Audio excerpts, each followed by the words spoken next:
Good evening, I'm Diane in Hong Kong, and you're watching ViuTV News. Coming up on tonight's show. Lau Wang-fat, the former lawmaker and head of the rural body Heung Yee-kuk, is dead at 80. Hong Kong's former transport chief tells the public to wait and see before making judgments on the high-speed rail link with the mainland. And Moscow's ambassador to Washington steps down amid ongoing probes into alleged Russian meddling in Donald Trump's presidential campaign. We begin today with the news that former lawmaker and rural frontman Lau Wang-fat has died at the age of 80. He passed away in his home in the small hours of this morning, according to his brother-in-law, with his family by his side. Dubbed King of New Territories, Lau had chaired the rural body Heung Yee-kuk for 35 years since 1980. He became a member of the Legislative Council in 1985 and was appointed into then-Chief Executive Donald Tsang's Executive Council in 2009. His son, Kenneth Lau, took over his chairmanship and subsequently his LegCo seat in 2015, and Lau has since then rarely made any public appearances. Now, more on the controversial joint immigration system for the cross-border express rail link.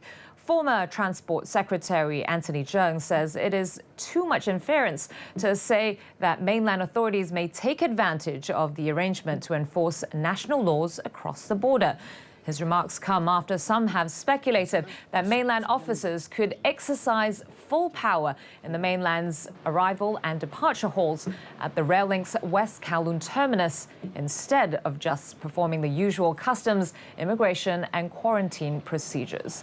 Cheung did not reply to queries about whether he had fought for restricting the power of mainland customs at the terminus during his term in office, but did say the whole dispute about the joint checkpoint is more of a matter of trust and politics. Politics being politics, people may look at things from a more sensational perspective. But I think at this stage, before we know the full details, of course, it's easy for people to go for different speculation. So that's why I think the best way is for people to wait until the government has released the full details. Well, the Hong Kong Observatory has dropped the Typhoon number 8 signal 4 hours after tropical cyclone Roque made landfall. That's as Roque weakens after entering inland Guangdong. Ferry services to the islands and crossing borders, which were suspended temporarily, had gradually resumed. People and tourists have been going out as usual, thanks to weaker than expected winds. Many said they were not afraid to surf at the beach or travel by ferry under the thunderstorm. I have no fear in my soul. What's your preparation about the safety? There should be life vests on the boat, right? I'm relying on other people to keep me safe. Well, to the U.S. now, and in the latest twist to the Trump-Kremlin saga, Moscow's ambassador to Washington, Sergei Kislyak, is ending his tenure in the U.S. That's as recent reports threw Kislyak into the spotlight as part of the probes over Moscow's alleged meddling in the 2016 presidential election. Joel Flynn has more.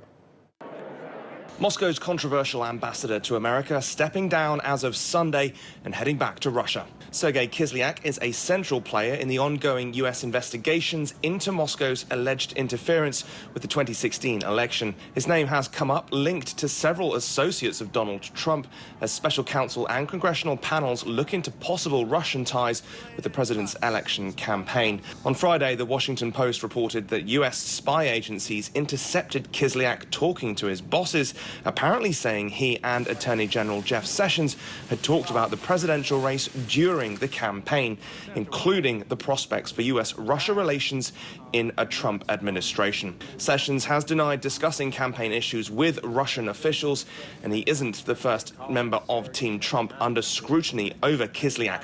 The Russian envoy is also linked to the resignation of Mike Flynn, the ex-national security advisor who stepped down after it was revealed he'd failed to disclose what the two had talked about and had misled Vice President Pence about their meetings.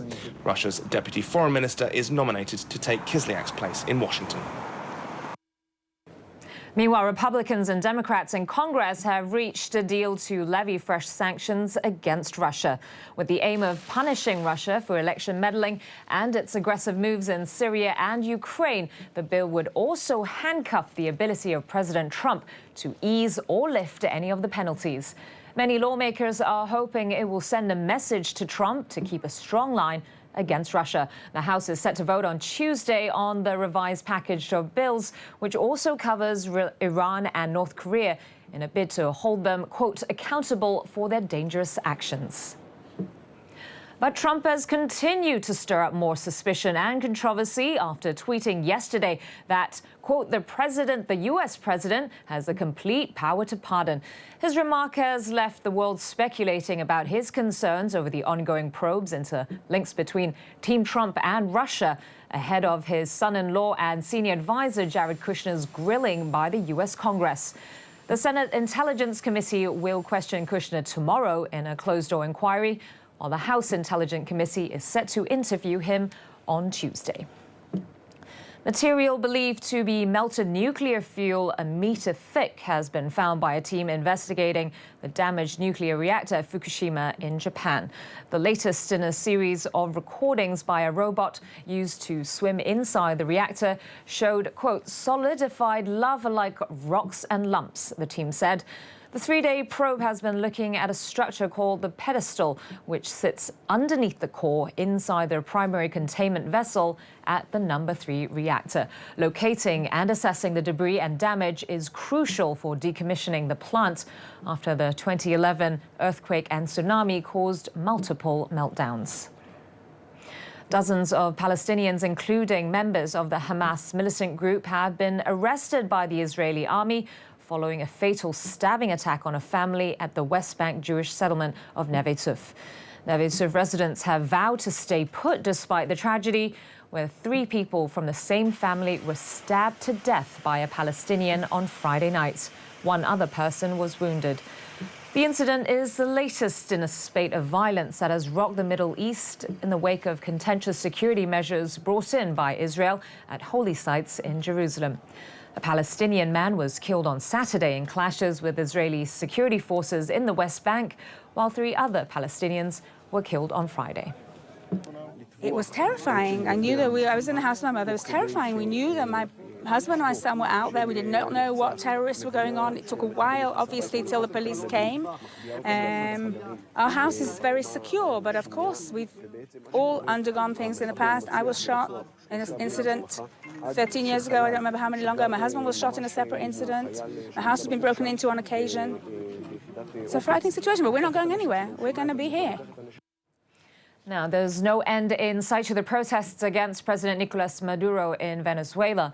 The Democratic Unity held a march calling for the appointment of Supreme Court judges who are supported by the opposition. Security forces blocked the protesters' way with armored cars and riot shields. The clashes lasted for hours as masked youths hurled stones and Molotov cocktails at the police. A number of people were injured, including musician Willy Arteaga, who has become famous for playing the national anthem on his violin in front of security lines as battles rage around him.